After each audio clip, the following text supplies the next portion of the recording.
Ibinaba ng Department of Social Welfare and Development o DSWD Bicol ang kanilang Sustainable Livelihood Program o SLP sa Malinaw at Malilipot Albay nitong Miyerkules, July 9. Nakinabang sa nasabing livelihood program ang 61 residente mula sa mga nasabing bayan. Isa sa masaswerteng benepisyaryo ay ang mangingisdang si Tatay Arnel ng San Antonio, Santikon, Malilipot. Lubusan niya ang kanyang pasasalamat sa gobyerno, lalo pat kulang ang kanyang kinikita sa pangingisda. Gagamitin niya daw ang natanggap na ayuda bilang puhunan sa itatayong babuyan.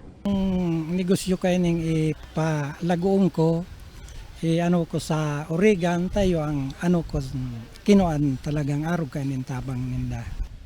Halimbawa man po kumulang to, di ako na lang ang mag-aano ng kulang. Basta ang importante sa akin, makakuha ko ng puhunan.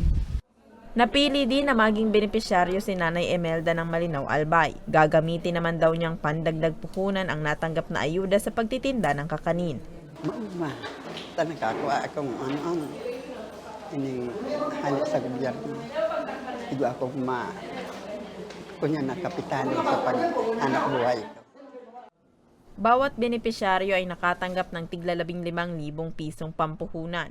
32 na residente ang napili mula sa bayan ng Malilipot, habang 29 na residente naman ang napili mula sa Malinaw. Naging posible naman ang payout dahil sa patuloy na pagsusumikap ng Ako Bicol Party List na magkaroon ng pondo ang iba't ibang programa ng kagawaran. Ang SLP ay pangunahing programa ng DSWD na naglalayong suportahan ang mga pamilyang nangangailangan sa pamamagitan ng pagbibigay ng puhunan upang makapagsimula ng maliit na negosyo. Para sa mga balitang Tatak Bicol, Rose Bilista.